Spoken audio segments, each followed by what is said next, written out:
اللهم صل على محمد وآل محمد.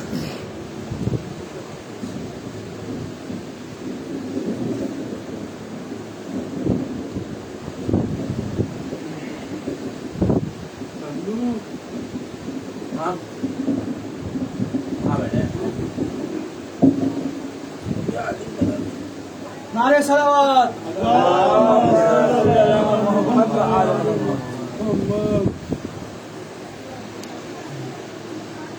ایک اور صلوات بھیجیں.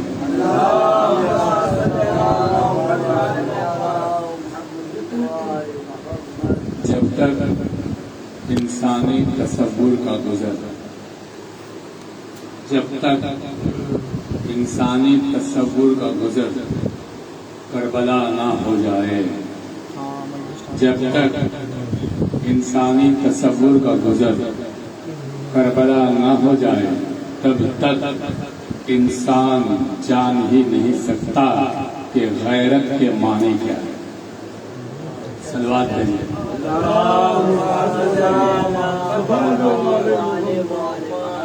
مدح علی بر زبان رب جلیل. خدا کی زبان سے مولائے کائنات کی مدح سماعت فرمائے. جب کوئی گردش حالات نہیں تھی موجود، دن بنا ہی نہ تھا یہ رات نہیں تھی موجود. پوری توجہ کا طالب. جب کوئی گردش حالات نہیں تھی موجود، دن بنا ہی نہ تھا یہ رات نہیں تھی موجود، جز خدا اور کوئی ذات نہیں تھی موجود. بات یہ تب کی ہے جب بات نہیں تھی موجود. خاموشی سے نہ سنیے گا. جز خدا اور کوئی ذات نہیں تھی موجود. بات یہ تب کی ہے جب بات نہیں تھی موجود. ذات نے چاہا کہ اظہار بناؤں کوئی، ذات نے چاہا کہ اظہار بناؤں کوئی، اپنے جیسا ہی میں شہکار بناؤں. ذات نے چاہا کہ اب ذات کی تشہیر بھی ہو. نور ہوں میں تو میرے نور کی تنویر بھی. ہاتھ میرا ہو تو پھر کاتب تقدیر بھی ہو. سامنے آ کے بیٹھے نا، پیچھے یہ وہ لوگ ادھر والے بیٹھتے ہیں سب مولانا کے پیچھے. ذات نے چاہا کہ اب ذات کی تشہیر بھی ہو. نور ہوں میں تو میرے. یاد رہے جب بھی کوئی خطابت کرتا ہے، کوئی بھی خطیب، تو مخاطب سامنے ہوتا ہے. اگر مخاطب بھی نہ ہو تو پھر خطابت کیسی ہے؟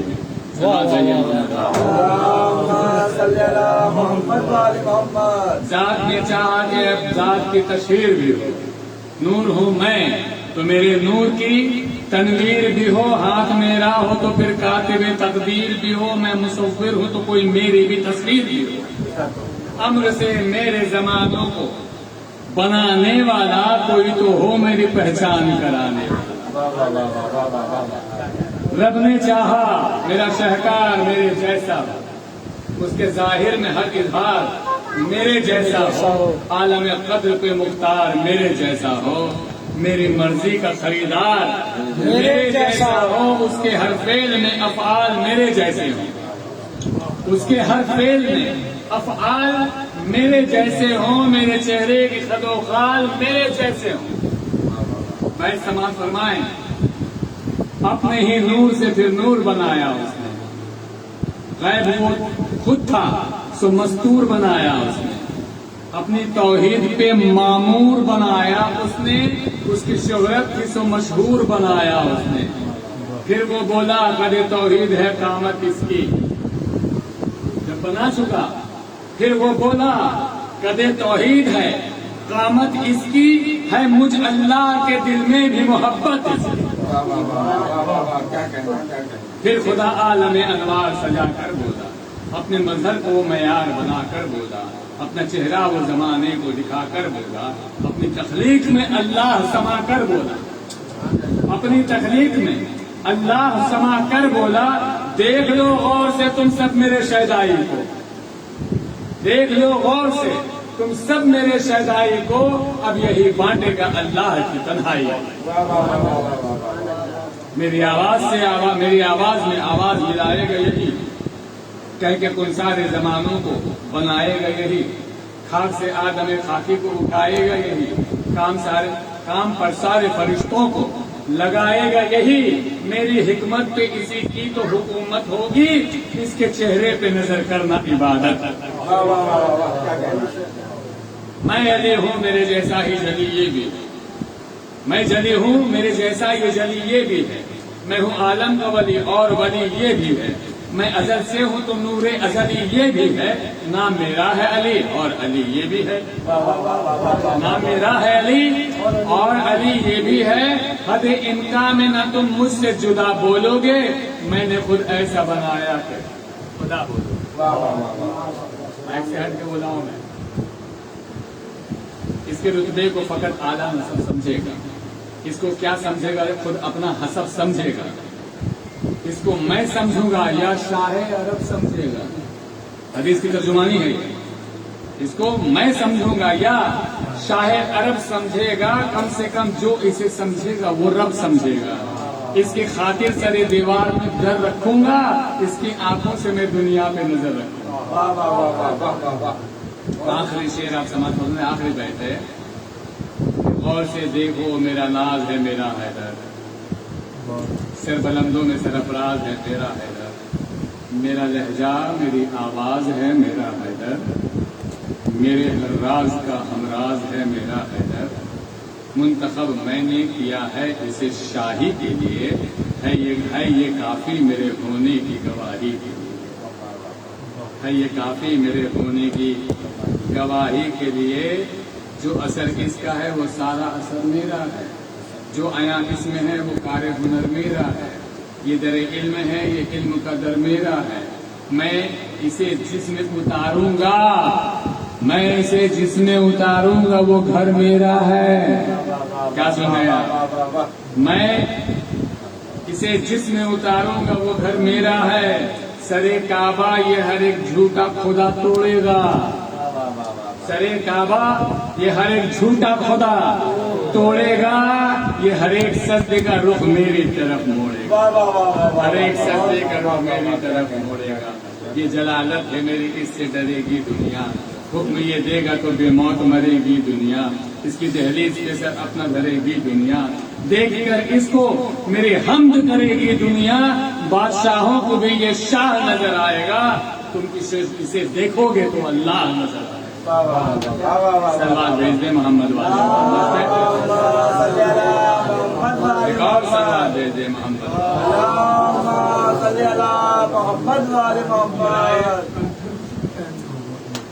اچھا مومنین، آج چونکہ مجلس کہیں اور بھی ہے اس لیے آج وقت کو پہلے کر دیا گیا ہے، 11:30 کہا گیا تھا لیکن 11:30 بجے ناممکن ہو سکا، 10-15 منٹ تاخیر ہوئی، بہرحال لیکن کل سے مجلس اپنے سابقہ وقت پہ معمول پہ آ جائے گی، یعنی کہ 1 بجے، لہذا آپ مومنین سے میری گزارش ہے کہ کل سے 1 بجے آپ فرش ازا پہ تشریف ضرور لے آئیں گے۔ سلوات بھیجیے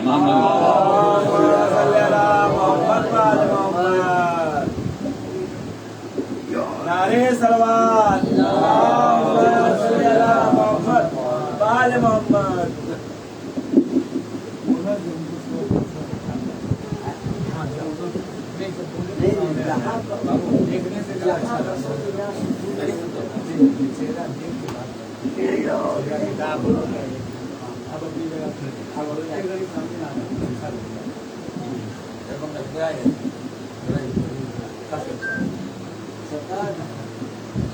رحم الله من قرأ الفاتحة. بسم الله الرحمن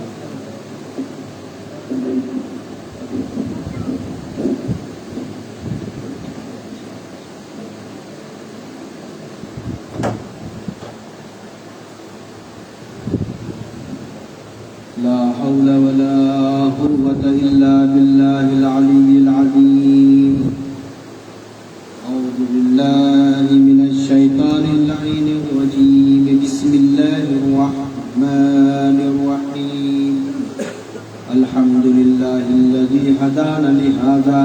وما كنا لنهتدي لولا أن هدانا الله لقد جاءت رسل ربنا بالحق والصلاة والسلام على محمود رب المغربين والمشرقين وجد الحسن والحسين أبي القاسم محمد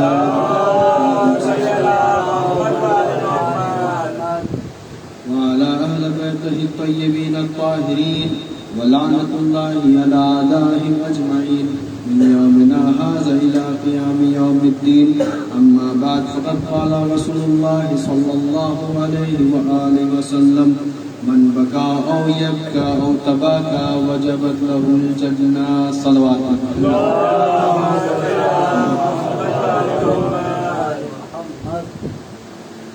اللہ کے حبیب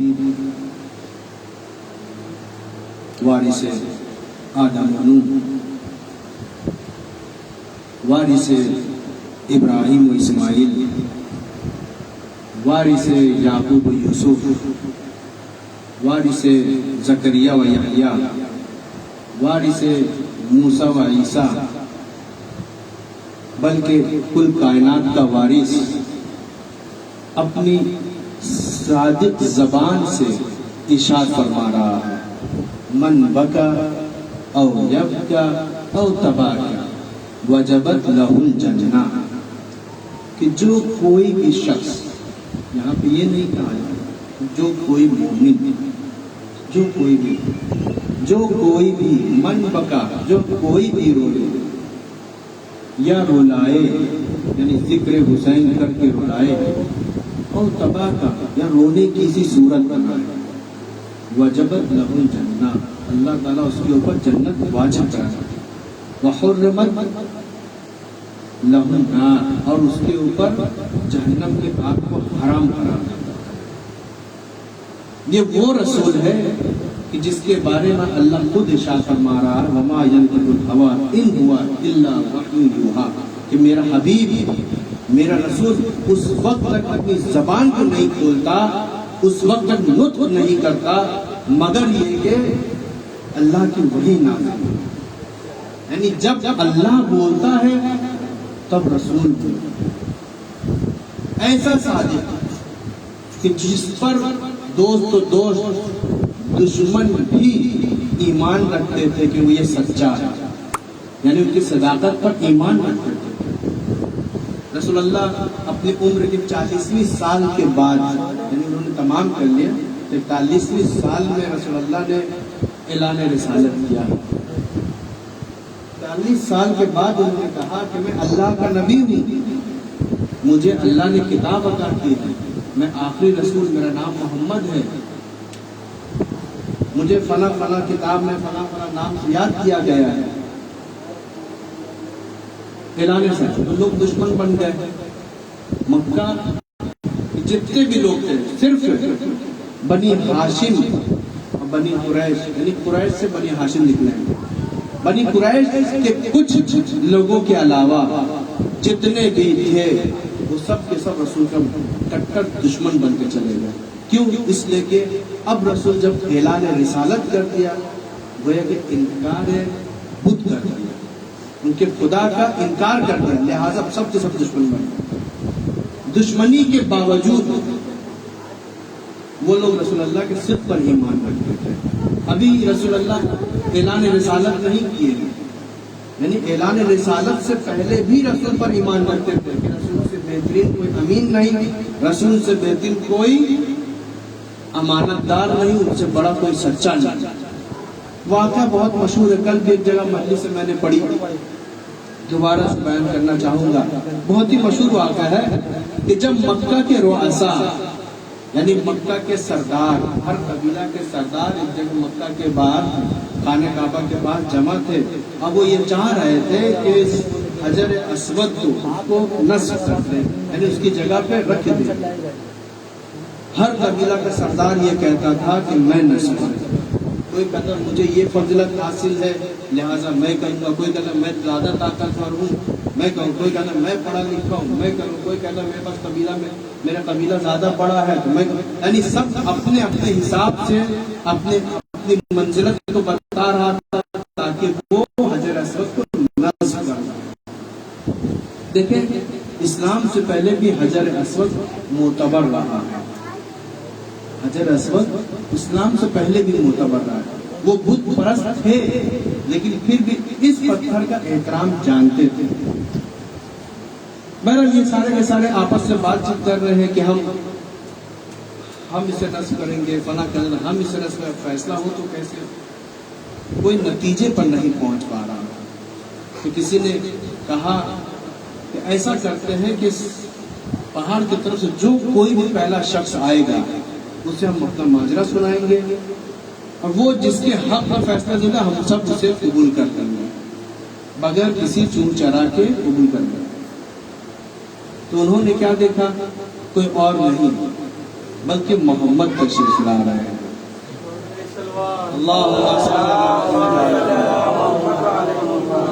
میں نے لفظ محمد کا اس لیے استعمال کیا ہے کہ اس وقت محمد صرف محمد تھے، یعنی ابھی اعلان رسالت انہوں نے نہیں کیا.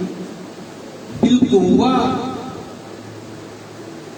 وہ صاحب رسالت تھے لیکن بالفعل صاحب رسالت نہیں تھے. اب بالقوہ اور بالفعل کے ایک مثال دے دوں. مثال کے طور پر آپ آم کا موسم ابھی گزرا ہے، ابھی بھی ہے. اب آم کے درخت کو دیکھیے. اس وقت آپ کے بنگال میں جو آم کا درخت ہے ہمساگر، اس میں آم نہیں ہے، ختم ہو گیا. کیا آپ بول سکتے یہ آم کا درخت نہیں ہے؟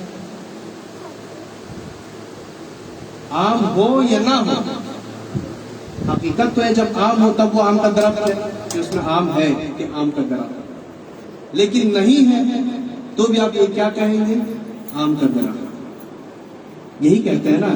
کیوں؟ ہم نے کہا بھائی اس میں تو آم نہیں ہے، پھر اسے آم کا درخت کیوں کہہ رہے ہیں؟ وہ کہہ رہے تمہیں کچھ پتا نہیں. یہ اس وقت بالفعل یعنی کرنٹ میں اس پہ آم لگا نہیں ہے، لیکن بالقوہ یعنی اس کے اندر یہ طاقت ہے وہ آم دے گا. تو رسول ویسے ہی ابھی اعلان رسالت انہوں نے نہیں کیا ہے، یعنی رسالت کا کام انہوں نے ظاہراً زبانی شروع نہیں کی ہے، لیکن بالفعل بالقوہ وہ ہے. وہ نبی جب پیدا ہوئے تھے دنیا میں آئے اس وقت بھی نبی تھے، جب نہیں پیدا ہوئے تھے اس وقت بھی نبی تھے، جب زمین و آسمان چرند پرند ہوا خلا کچھ بھی نہیں تھا تو بھی محمد نبی تھے اس زمانے. بہرحال وہاں سے حضرت محمد تشریف لائے. سب کے سب خوش ہو گئے، سبوں کی آنکھوں میں روشنی آ گئی، مسکرانے لگے. کیوں مسکرانے لگے؟ اس لیے کہ یہ جو محمد آ رہا ہے یہ ہمارے درمیان صحیح فیصلہ کرے گا. اس کو یقین تھا یہ سب کے سب کافر ہیں اور یہ جانتے کہ محمد کافر نہیں ہے. کسی نے عبادت کرتے ہوئے بھی نہیں دیکھا، نہ کبھی کسی نے بت کے سامنے سجدہ کرتے ہوئے دیکھا، لیکن رسول پر اعتبار کرتے تھے. جب رسول آئے کہنے لگے کیا مسئلہ ہے، انہوں نے مسئلہ بیان کیا تو کہا اچھا ٹھیک ہے تم سب مجھ پر اعتبار رکھتے ہو، اچھا یہ بتاؤ اگر میں کہوں گا کہ اس پہاڑ کے پیچھے 1000 کا لشکر تمہیں قتل کرنے کے لیے کیا تم مان لو گے؟ انہوں نے کہا کہ ہاں میں مان لوں گا. ٹھیک ہے. تو انہوں نے کہا کہ ایک چادر لائی جائے. چادر کو بچھانے کے بعد حجر اسود کے رسول اللہ نے اسے اٹھا کر چادر لیا. اب کہا کہ سب چادر کے کونے کو پکڑ لیں، یعنی چادر کے سرے کو جتنے بھی قبیلہ کے سردار تھے وہ سب کے سب کو حکم دے کر پکڑ لو. وہ سب کے سب پکڑ لیے. پکڑنے کے بعد اب کہا کہ اٹھا کے اس کو مقام پر لے کر گئے. لے جا کے بعد رسول اللہ نے اسے نصب کر دیا. سب کے سب راضی ہو گئے کہ کتنا بہترین فیصلہ ہے، ہم سب نے اس کے نصب کرنے میں ہاتھ بٹایا ہے. سب خوش ہو گئے. تو یہ ہے رسول کا اعتبار.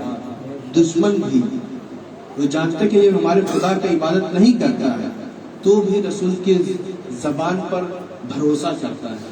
تو ایسا رسول، ایسا صادق رسول، ایسا امین رسول ارشاد فرما رہا ہے من بکا کہ جو کوئی بھی میرے حسین پر گریہ کرتا ہے او یبکا یا رلاتا ہے او تباہ کا یا رونے کی کوشش کرتا ہے، رونے کی سی صورت بناتا ہے، وجبت لہو الجنہ اس کے اوپر جنت واجب ہے. یہ کون کہہ رہے؟ رسول کہہ رہے ہیں. یعنی رسول جنت کی ضمانت دے رہے ہیں.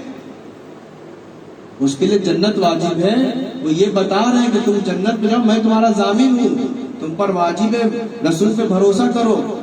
اور رسول کی صداقت پر اللہ تعالیٰ ضامن بن رہا ہے. وما ينطق الهوى ان هو الا وحی یوحی کہہ کر کہ میرے رسول اس وقت تک نہیں کہہ رہا. یعنی حسین پر گریہ کرنا جو جنت کی ضمانت رسول دے رہے ہیں، یہ رسول نہیں بلکہ اللہ دے رہا ہے.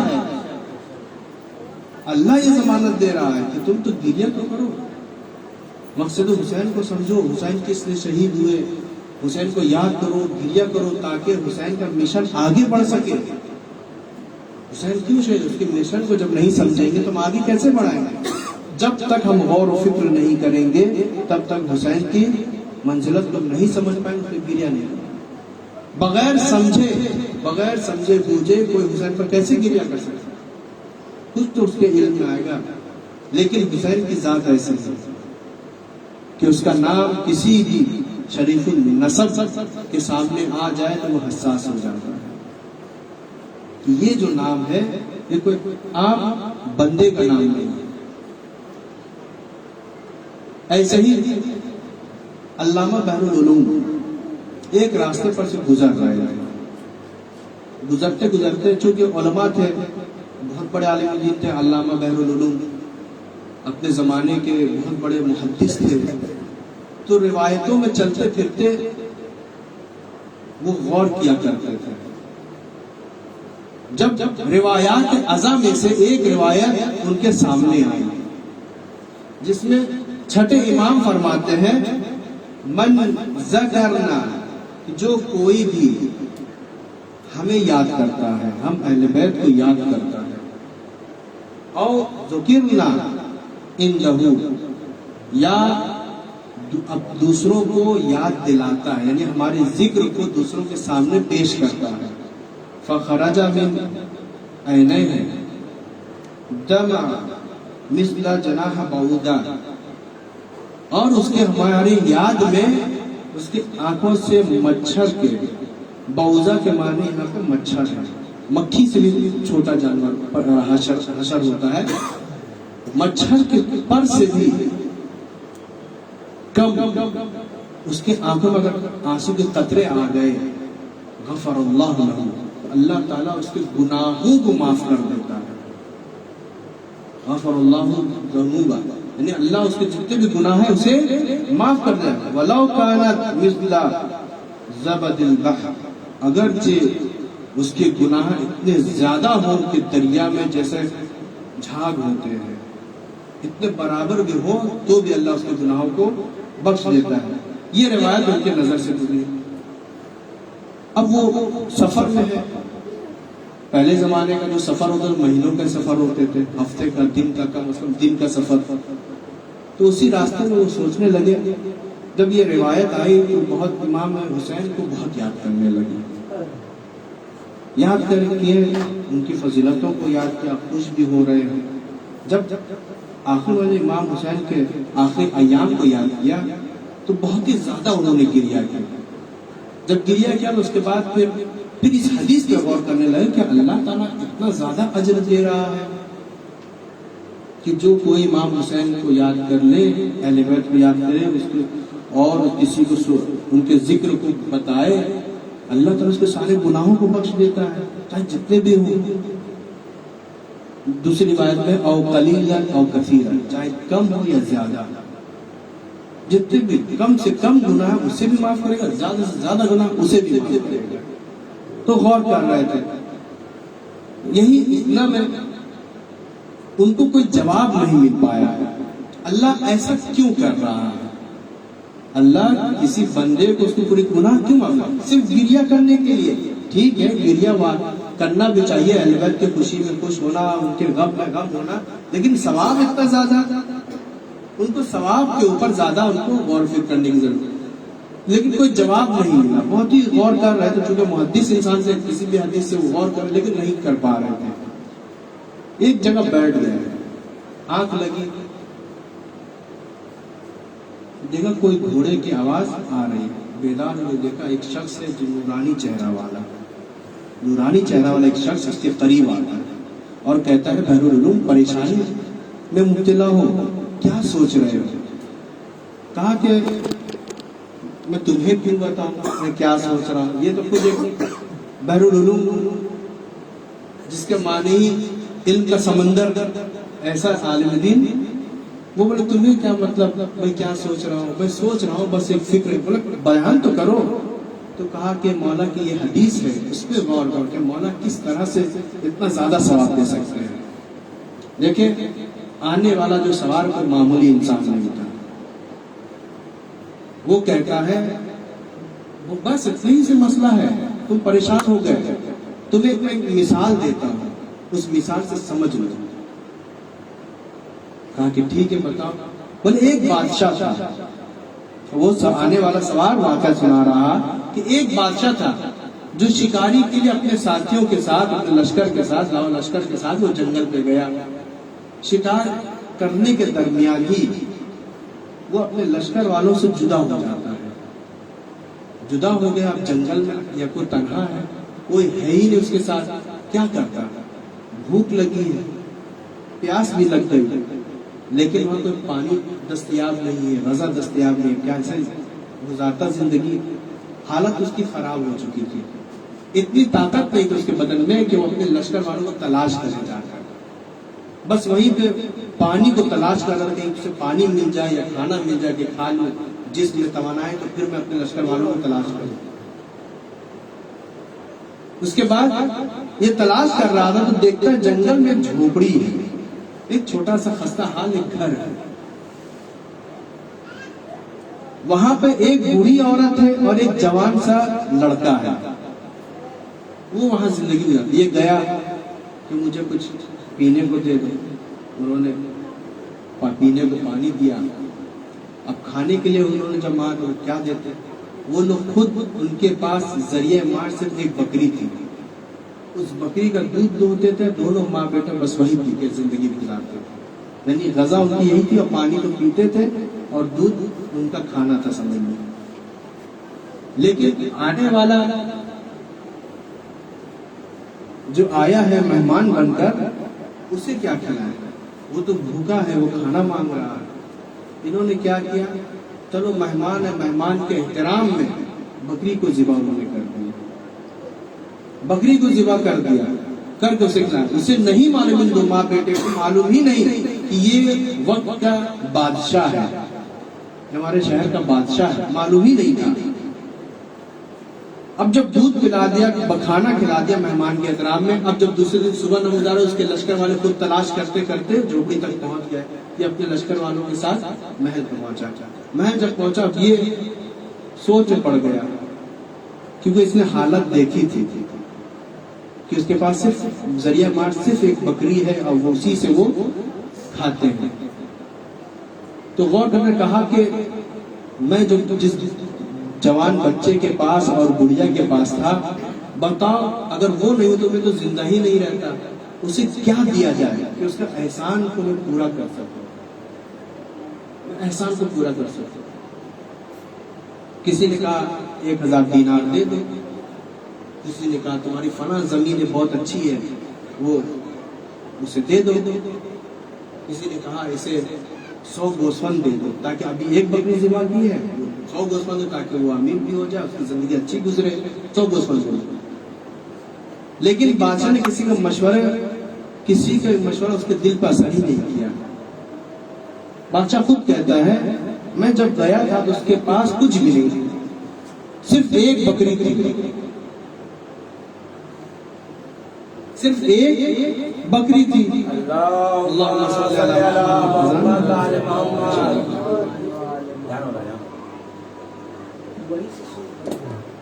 صرف ایک بکری تھی۔ اب اس بکری کا جو اس کی بکری تھی اسی سے ان کی زندگی چل رہی تھی۔ تو بادشاہ نے کہا کہ نہیں، 100 گوسفند یا 100 کٹھا زمین یا 1000 دینار دینے سے کام نہیں چلے گا۔ اس نے وقت کے بادشاہ کی زندگی بچائی۔ کیا میری زندگی 100 گوسفند پر حساب رکھتی ہے؟ کیا میری زندگی 100 کٹھے زمین پر ہے کہ میری زندگی بدل 100 کٹھا؟ کہا کہ نہیں، اس نے اپنی زندگی کے جتنے بھی اس کے جو ضرورت ہے سب کچھ اس نے لٹا دیا میرے اوپر، تو لہٰذا اگر میں اپنا تخت و تاج مجھے دے دوں تو بھی اس کا احسان نہیں اترے گا. یہ بادشاہ ہے. یہ جملہ علامہ بحر العلوم کو آنے والا سوال ہے. اس کے بعد جب یہ کہہ دیا، کہنے کے بعد اے بحر العلوم اب غور کرو تم کہ حسین نے اللہ کے راہ میں کیا کیا قربانی دی. حسین نے اللہ کے راہ میں، اللہ نے چاہا کہ وہ پہچانا جائے، رسول کو پیدا کیا، کائنات کو پیدا کیا، سب عبادت کر رہے ہیں. اللہ نے اسلام نام کے قانون پیدا کیا، بنایا اور پھیلایا.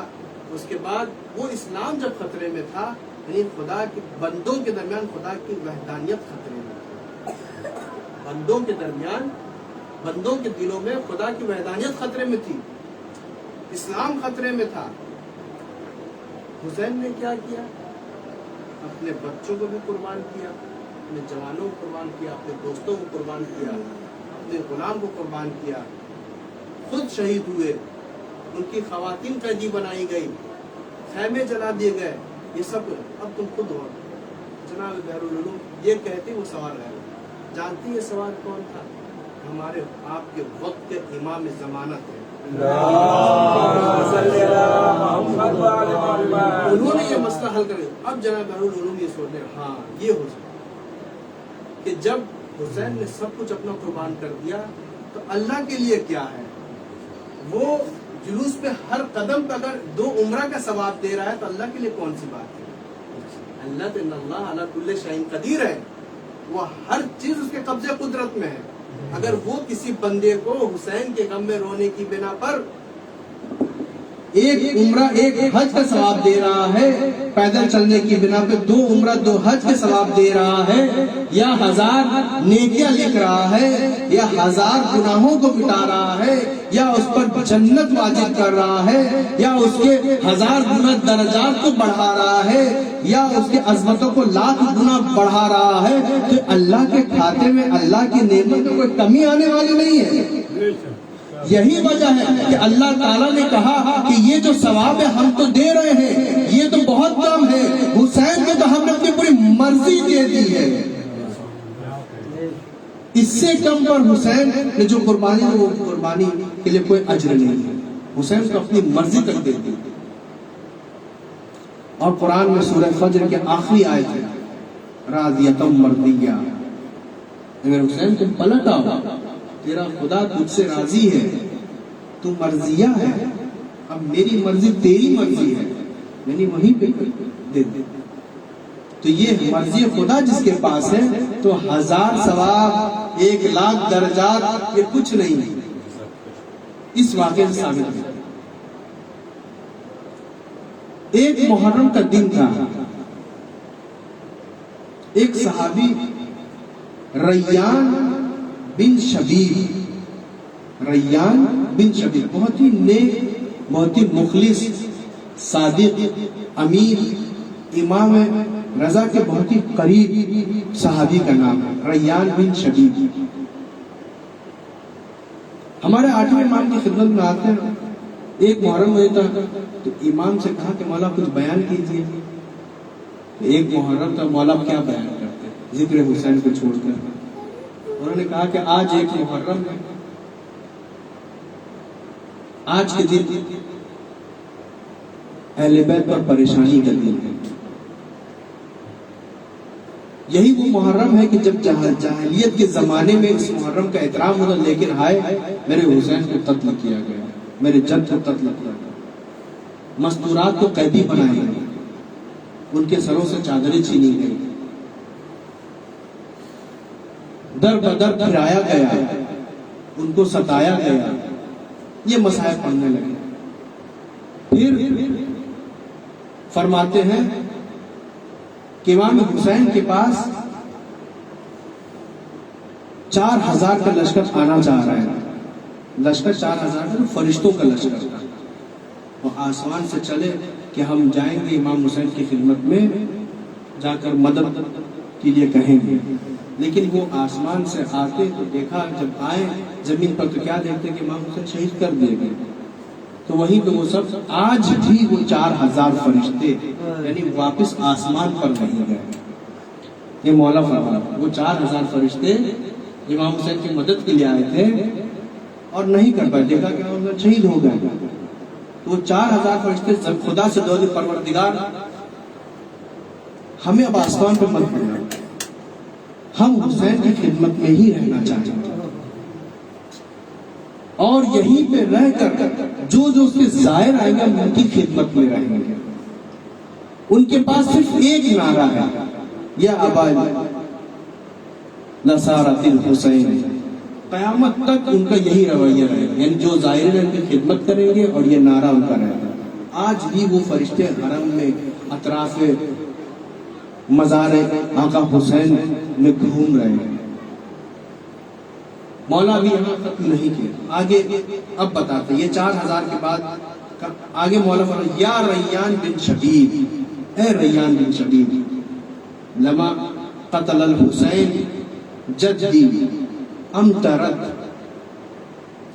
السماء دما وترابا احمرا. اے ریان بن شبیب, اے ابن شبیب, جب میرے جد حسین کو قتل کیا گیا تو اس وقت آسمان سے خون کی بارش ہوئی. لیکن آپ جو عزاداری کر رہے ہیں, آپ کہتے ہیں کہ آپ عزاداری کر رہے ہیں, نہیں, آپ نہیں, کائنات کے ہر ذرے نے عزاداری کی ہے. اس روایت سے معلوم ہے امطرت السماء, آسمان سے بارش ہوئی. کس چیز کی؟ دمن, خون کی بارش ہوئی. وہ ترابا احمرا, اور سرخ مٹی کی آندھی چلی. یہ مٹی سرخ آندھی چل رہی, یعنی وہ بھی بتا رہے کہ ہم حسین کے غم میں رو رہے ہیں. پھر مولا یا ابن شبیب, اے شبیب کے فرزند, ان سرک ان تلق اللہ عز وجل, اگر تم یہ چاہتے ہو کہ تم اللہ سے ملاقات کرو, اللہ سے ملاقات کرو, لا ذنب علیکا, تو تم گناہ کو چھوڑ دو اور کوشش کرو. تو کیا کوشش کرے؟ مولانا فزور الحسین, یعنی حسین کی زیارت کرو. یعنی اگر ہمیں اللہ کی زیارت کرنے چاہتے ہیں, اللہ سے ملاقات کرنا چاہتے ہیں, تو اللہ سے تو ہم کر نہیں سکتے, تو حسین کی زیارت کر لو. اللہ کی زیارت حسین کی زیارت ہے. یعنی جو اللہ کے قدرت ہے وہ قدرت کی تجلیات حسین کے اندر ہے. لہٰذا خدا سے ملاقات کرنا چاہتے ہو تو حسین سے ملاقات کرو, حسین کی زیارت کرو. اس کے بعد پھر مولانا یا ابن شبیب ان سرک ان تسکن الغرفۃ المبنیۃ فی الجنہ مع النبی. اے شبیب, اگر تم یہ چاہتے ہو کہ جنت کے بلند درجے میں نبی کے ساتھ رہو, یعنی ان کے ہم درجہ رہنے کے اگر خواہش مند ہو, فل ان قتل الحسین قتلۃ الحسین, تو حسین کے قاتلوں پر نظر بھیجو. حسین کے قاتلوں پر, یعنی رسول یہ اہمیت دے رہے ہیں کہ جو کوئی بھی, مولا یہ بتانا چاہ رہے جو کوئی بھی حسین کے قاتلوں پر لعنت بھیجتا ہے وہ رسول کے ساتھ جنت میں ہوں گے. تو سوچ رہے لعنت کی کتنی فضیلت ہے, یعنی جنت میں رسول کے ساتھ رہنے کو ملنا. آگے مولا فرماتے ہیں یا ابن شبیب, اے ابن شبیب, ان سرک ان یکون لک من الثواب مثل ما لمن استشهد مع الحسین. اے ابن شبیب, اگر تو یہ چاہتا ہے کہ تیرا شمار ان لوگوں کے ساتھ ہو جائے جو امام حسین کے ساتھ شہید ہوئے, امام حسین کے ساتھ کربلا میں شہید ہوئے, فَقُلْ مَتَا مَا ذُكِرْتُهُ, تو تم کیا کرو گے ایسے صورت میں؟ تمہیں یہ چاہیے کہ یہ کہو فَقُلْ مَتَا مَا ذُكِرْتُهُ, اس ذکر کو کرو جو اللہ نے قرآن میں لایا ہے. وہ قرآن میں جانتے ہیں سورہ نساء کی آیت 73 میں اللہ نے کہا ہے یا لیتنی کنت معہم فافوز فوزا عظیما. اس آیت کی تلاوت کیا کرو جب یہ چاہو کہ شہداء کے برابر تمہارا درجہ بن جائے، ان کے منزلت پہ آنا چاہتے ہو تو یہ آیت کی تلاوت کیا کرو. ایک امر لیس نام کا ایک بادشاہ تھا. امر لیس جو شیعہ بادشاہ تھا، مولا سے محبت کرنے والا تھا، بہت ہی محنت کے ساتھ عدل و انصاف کے ساتھ حکومت کیا کرتا تھا. بہت ہی مختصر لشکر کے ساتھ اس نے حکومت شروع کی. بعد میں اس کی طاقت بڑھتی چلی گئی اور اسے پھر خبر ملی کہ اے بادشاہ سلامت، اب آپ کے لشکر میں 1,20,000 آپ کے لشکر کی تعداد ہو چکی ہے. 1,20,000 کا مطلب ایک بڑی حکومت، جس کے پاس اتنا لشکر ہو ایک بڑی حکومت چلا سکتا ہے. وہ اپنے فوجیوں کا معائنہ کے لیے گردش کے لیے نکلتا ہے. نکلنے کے وقت دیکھا کہ واقعا میرے پاس 1,20,000 کا لشکر ہے. زمین پہ گر جاتا ہے. چونکہ شیعہ تھا، جب اسے یہ معلوم ہوا کہ میرے پاس 1,20,000 کا لشکر ہے، زمین پہ گر جاتا ہے. گر کر واہ حسینہ کر کے سینہ پیٹ کے رونے لگے. ایک غلام وہیں پہ تھا، بادشاہ کے پاس فوراً آیا، اے عمرو بن لیث، آپ یہ کیا کر رہے ہیں؟ آپ اتنی بڑی منزلت کے مالک، بادشاہ جس کے پاس سینکڑوں غلام کنیزیں ہیں، جس کے پاس 1,20,000 کا لشکر ہے، وہ گریہ کر رہا ہے. اسے تو گریہ کرنا نہیں چاہیے بلکہ کرانا چاہیے. یعنی رونا نہیں چاہیے بلکہ رلانا چاہیے، جیسے عام بادشاہ کرتے ہیں. جب خود طاقتور ہو جاتے ہیں تو اب وہ نہیں روتے بلکہ دوسروں پہ ظلم کر کے رلاتے ہیں. آپ کو ایسا کرنا چاہیے. بادشاہ نے کہا نہیں، مطلب پھر آپ رو کیوں رہے ہیں؟ تو عمرو بن لیث کہتے ہیں میں رو اس لیے رہا تھا کہ ہائے میرا حسین، میرے پاس 1,20,000 کا لشکر، حسین کے پاس صرف 72 ساتھی تھے. اے کاش، انہوں نے پھر یہ آیت پڑھی، اے کاش میں کربلا میں ہوتا، امام حسین کے ساتھ ہوتا، ان کے ہم رکاب ہو کر دشمنوں سے جنگ کرتا اور میری فوجوں کے ذریعے سے اسے ختم کر دیتا. کچھ دن ہوا بادشاہ فوت کر گیا. فوت کر رہے حکومت کے کسی معتبر انسان نے، جو پوری حکومت میں مانی جاتی ہے جس کی باتیں، اس نے خواب میں دیکھا عمرو بن لیث ہے بہت ہی عالی شان جگہ میں، اس کے سر پہ بہت ہی عالی شان قسم کا تاج ہے جو دنیا میں اس طرح کے تاج نہیں پائے گئے، اور کمر میں بہت ہی خوبصورت قسم کے بہت ہی قیمتی کمر بند باندھے ہوئے ہیں، عالی لباس پہنے ہوئے بہترین باغیچے میں ٹہل رہے.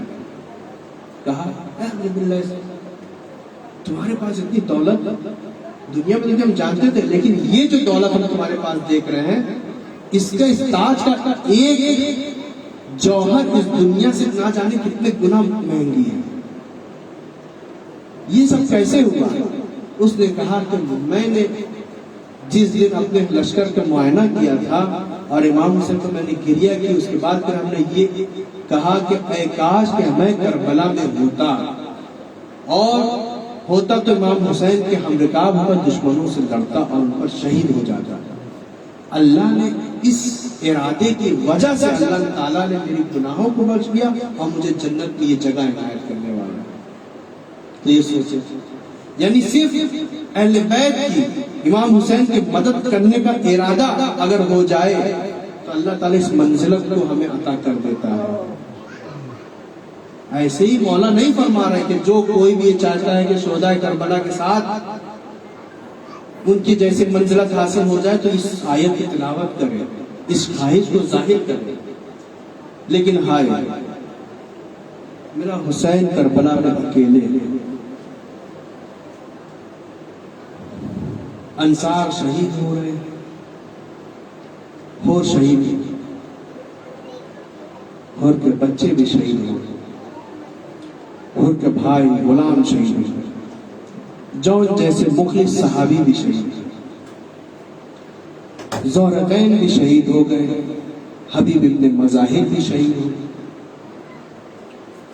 انصار یکے بعد دیگر شہید ہو رہے ہیں. اب مرحلہ آگے کا ہے کہ جب بنی ہاشم آگے بڑھ کر آئے کہ اب انصار نہیں رہے، ہمیں آنا چاہیے، تو آتے ہیں مولا کی خدمت میں۔ ایک جوان مولا کی خدمت میں حاضر ہوتا ہے اور کہتا ہے کہ مولا اے چچا جان، مجھے اذن جہاد دے دیجئے۔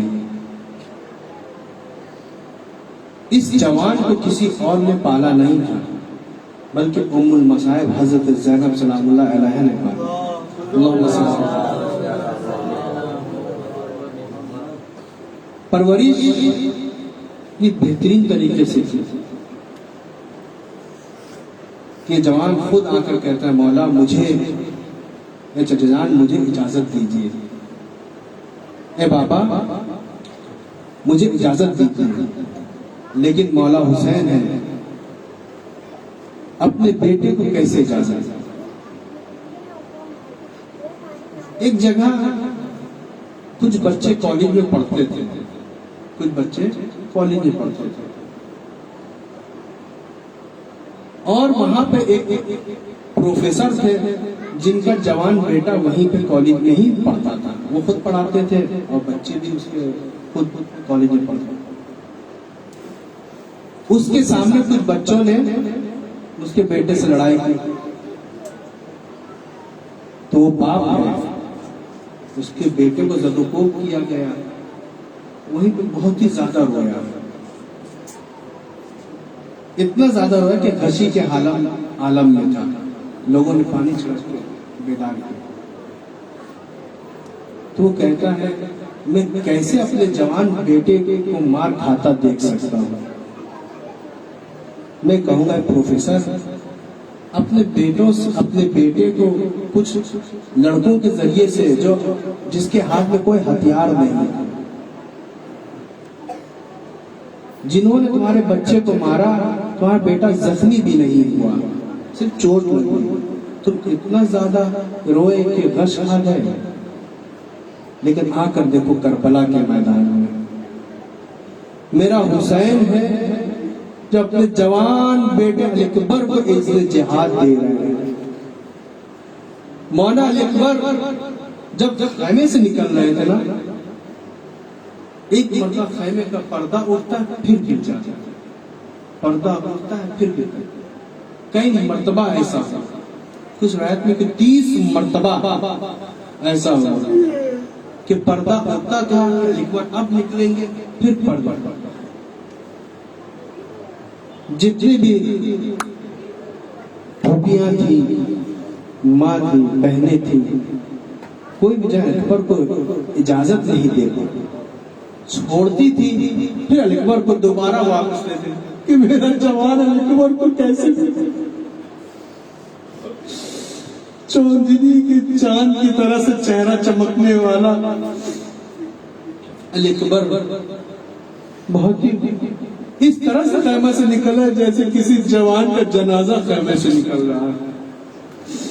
مولا اکبر میدان کارزار میں آئے، بڑے بڑے ظالموں کو قتل کیا، قتل کرنے کے بعد اکیلے کب تک لڑتے، بھوکے تھے، پیاسے تھے، مولا خیمے میں آئے اور آ کر مولا کی خدمت میں آتے کہتے بابا پیاس کی شدت مارے ڈال رہی ہے، اگر تھوڑا سا پانی مل جاتا تم ان ظالموں کو بتاتا کہ علی اکبر ابن حسین بن علی کس کا نام ہے۔ مولا حسین نے کہا ٹھیک ہے بیٹا، پانی تو نہیں، ایسا کرو کہ اپنی زبان کو میرے دہن میں ڈال دو۔ جناب اکبر نے اپنی زبان کو امام حسین کے دہن میں ڈالا، فوراً کھینچے اور رو کر کہتے ہیں بابا آپ کی زبان میں تو کانٹے پڑے ہوئے ہیں۔ تو سوچے امام حسین کی پیاس کتنی شدت کی تھی، تو امام حسین نے اپنی انگوٹھی اتار کے امام جناب اکبر کے دہن میں ڈال دی کہ بیٹا اپنے دہن میں رکھو، شاید پانی پیدا ہو اور تمہیں کوئی طاقت ملے۔ جناب اکبر زبان میں اپنے دہن میں انگوٹھی لے کے میدان کارزار میں دوبارہ چلے گئے، لیکن نہائے جب وہ بڑھ بڑھ کر حملہ کر رہے تھے تو ایک ظالم نے ندا دی، اے لوگوں، اے شامیوں، تم کس سے لڑ رہے؟ یہ ابو طالب کا پوتا ہے، اسے تنہا نہ لڑنا ہے تو سب مل کر ہر طرح کے ہتھیار سے لڑنا۔ اب یہ سننا تھا بھاگی فوجی سمٹی، جس کے پاس پتھر تھے وہ پتھر برسائے، جس کے پاس نیزے تھے وہ نیزے مارے، جس کے پاس تلوار تھا تو تلوار سے زخمی کیا۔ ایک ظالم نے چھپ کر کبھی ناز سے نیزے کا ایسا وار کیا کہ جناب علی اکبر کے نیزے پہ وانی ٹوٹ گئی۔ اس کے وہ ایک ظالم نے پھر دوبارہ وار کیا، جناب علی اکبر کے سر پہ ایک ایسا گرز مارا، یا ابا عبداللہ، ایک ایسا گرز مارا کہ جناب علی اکبر اب گھوڑے پر سنبھل نہیں سکے، زمین پر آ رہے ہیں۔ اب تک معلوم، جناب اکبر کہتے ہیں جب زمین پر عالم گرنے کے عالم میں جناب اکبر کہتے ہیں السلام علیکہ، یہ اب عبداللہ نہیں کہہ رہے ہیں۔ اب تک جتنے بھی شہید ہوتے تھے وہ سب کے سب یہ کہتے تھے، اے حسین آپ پر میرا سلام ہو، اے ابا عبداللہ میری مدد کے لیجئے، میری مدد کے لیے آئیے، یعنی سلام کے ساتھ وہ مدد کو پکارتے تھے۔ لیکن یہاں جناب اکبر ہے، وہ کہتے ہیں یا اباتا علیکہ منی سلام، اے بابا میرا آخری سلام قبول کیجئے۔ میں کہوں گا اکبر آپ نے اپنے بابا کو مدد کے لیے کیوں نہیں پکارا؟ جب اکبر کہیں گے اے نادان تجھے نہیں معلوم، میں جانتا ہوں کہ اب تک کوئی بھی شہید جب گھوڑے پر سے گرتا تھا تو میرے بابا کے بغل میں علمے ہوتا تھا، یا قاسم ہوتے تھے، یا حبیب ہوتے تھے، یا میرے چچا عباس ہوتے تھے، لیکن اب جو میں گر رہا ہوں اب میرے بابا کے بغل میں نہ عباس ہے، نہ قاسم ہے، نہ میں ہوں، نہ محمد ہے، لہذا میں علیکہ منی سلام کہہ رہا ہوں کہ بابا میرا آخری سلام قبول کیجئے۔ اب جیسے یہ صدا امام حسین کی کانوں پہ پڑی، مولا حسین کی آنکھوں کی روشنی بینائی چلی گئی، وہ دیکھ نہیں پا رہے ہیں اور گر جاتے ہیں زمین پر، اس طرح سے ٹٹول رہے ہیں کہ میرا بیٹا علیہ علی اکبر، اے میرے لال تم کہاں ہو؟ مولا آنکھوں سے دیکھ تک نہیں پا رہے تھے اور اس طرح ٹٹول لگے، میرے لال علی اکبر تم کہاں ہو؟ مولا کے اکبر کی سسکیوں کی آواز سن کر مولا حسین بہت ہی مشکل کے ساتھ جناب اکبر تک پہنچتے ہیں۔ نزدیک گئے تو کیا دیکھ رہے ہیں؟ جناب اکبر کس حالت میں سنیں گے؟ جناب اکبر اپنی ایڑیوں کو رگڑ رہے تھے، اپنی ایڑیوں کو رگڑ رہے تھے۔ مولا حسین اس منظر کو اپنی آنکھوں سے دیکھ رہے تھے اور پھر کیا دیکھا؟ علی اکبر کے سینے کو اپنے زانوں پر رکھا اور کہتے بیٹا درد ہو رہا ہے؟ بیٹا تمہیں تکلیف ہو رہی ہے؟ جناب اکبر کہتے ہیں ہاں بابا تکلیف ہو رہی ہے۔ کہا بیٹا تکلیف ہوئی ٹھیک ہے، انقریب تمہاری یہ تکلیف ختم ہو جائے گی، تمہیں لینے کے لیے تمہارے دادا علی آئے ہیں، تمہارے دادا رسول آئے ہیں، تمہاری جدہ فاطمہ آئی ہے، تمہیں سیراب کرنا چاہتے ہیں، تمہاری یہ تکلیف۔ اب تم سینے پہ ہاتھ کیوں رکھے؟ بتاؤ تم سینے پہ ہاتھ کیوں رکھے؟ مولا اکبر کہتے بابا سینے میں سنا ہے، بابا سینے میں سنا ہے جو بہت تکلیف دے رہی ہے۔ کہا بیٹا ہاتھ ہٹاؤ۔ مولا نے اپنے آستین کو الٹنے کے بعد نجف کا رخ کیا اور آواز دی، اے بابا علی، باب خیبر کو اکھاڑنا آسان تھا لیکن ایک جوان بیٹے کے سینے سے نیزے کی علی کو نکالنا بڑا مشکل ہے۔ یہ کہہ کر اپنے ہاتھوں سے نیزے کے علی کو پکڑ کر کھینچا، یا علی مدد کر کے کھینچنا تھا،